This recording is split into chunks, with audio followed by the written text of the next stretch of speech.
You probably ask yourself, why do I sit in the dark? This is to emphasize how important good lighting is in your YouTube videos. And before I go and switch on all of the lights, let us do some fancy B-roll of my new key light.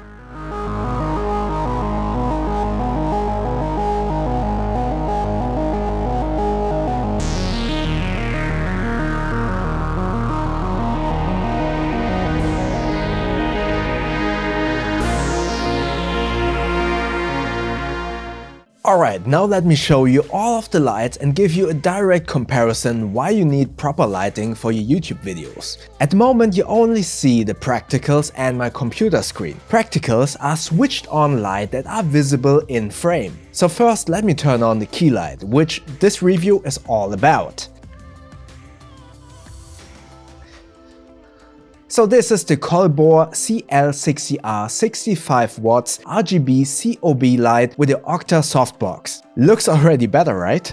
The key light is at a 45-degree angle in my top right, giving me a somewhat Rembrandt lighting. Furthermore, the bigger the light source in relation to the distance of your subject, the softer the light. So this softbox is fairly big and close, therefore giving me a soft light. But if I would position this exactly same softbox far away from me, it would be small in relation to me because it is very far away and therefore would create a harsher light source once you adjust the intensity accordingly. Now let me turn on a background light that I like to place in frame because it looks cool but also gives me somewhat of a rim light.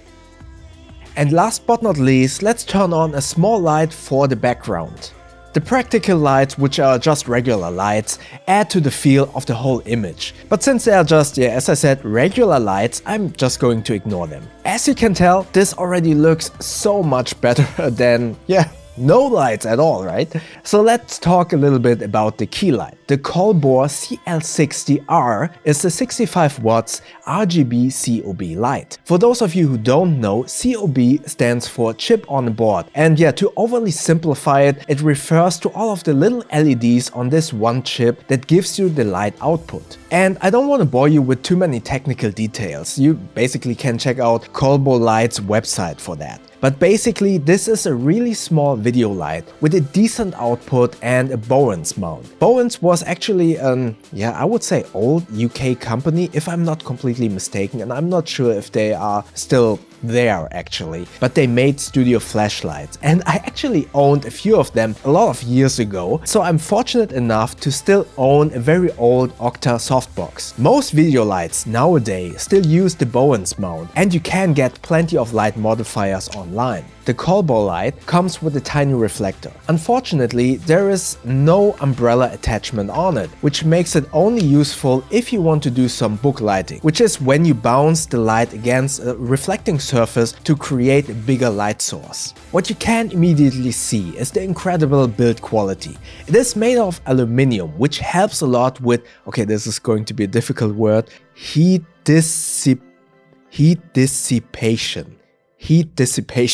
I use this light a lot for video calls as well, and this light doesn't get that much hot at 20% intensity with multiple hours running, but it also has a fan cooling system which actually isn't loud at all and for my ears is not a problem when filming. The light has the regular Kelvin adjustments, RGB lighting and FX mode like fire or TV for instance. Since I use this as a key light, I never used the RGB or FX modes. But if I would own multiple of this light, these extra modes would be very handy. If you have multiple or the light is quite high, you can actually use the app to control the light. And the app is very easy to understand. That being said, I mostly use the buttons and the wheel toggles to adjust the light. The buttons are great, but these, I would say these are called toggles, are just okay. I kinda wish that these were actual scroll wheels. And the display is actually very good to read. One big plus of this light, it has a USB-C port for the power supply. So you can actually power this with a power bank, as long as it supports power delivery 3.0 and has an output higher than 80 watts, 20 volts and 4 amperes.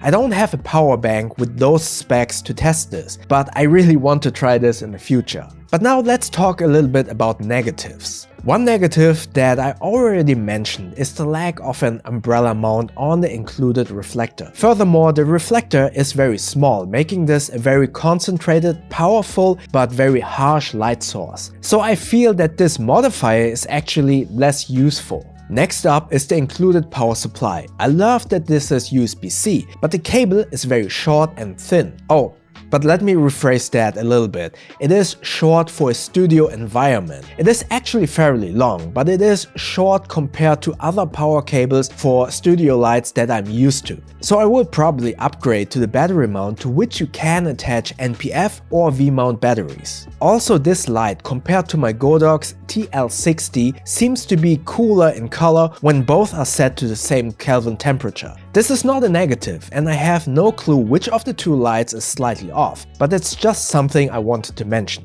But other than that, I really love this light. The output of 65 watts is strong enough for my needs in this fairly small room. The light quality of course depends on the modifier that is attached, but just from my experience I like the quality of the light. The build quality is amazing, and I like that the fan is very quiet. The housing is small, so I can see this actually being inside my camera bag. Oh, and speaking of housing of the light, there are these rails that allow you to mount multiple of these lights together. So bottom line, if you are in need for a video light in your YouTube studio and you maybe want to use this with a battery pack as well in the field, check out the Colbor CL60R. If you want to see more filmmaking gear related videos or maybe also tutorials, let me know in the comment section below. And if you have any more questions, we interrupt this video for an important message. We just got the very disturbing news that most of the viewers of this channel are not subscribed. Honestly, I am in shock. The local authorities have recommended to immediately push the subscribe button and the like button just for good measure. Again, I am in shock just like all of you. And if you want to push the dislike button, we recommend that you push it twice just to be sure. Videos. Also check out my Instagram and podcast and second channel at You Know The Bow. Stay safe and healthy everyone, and I see you in the next videos. Thank you very much.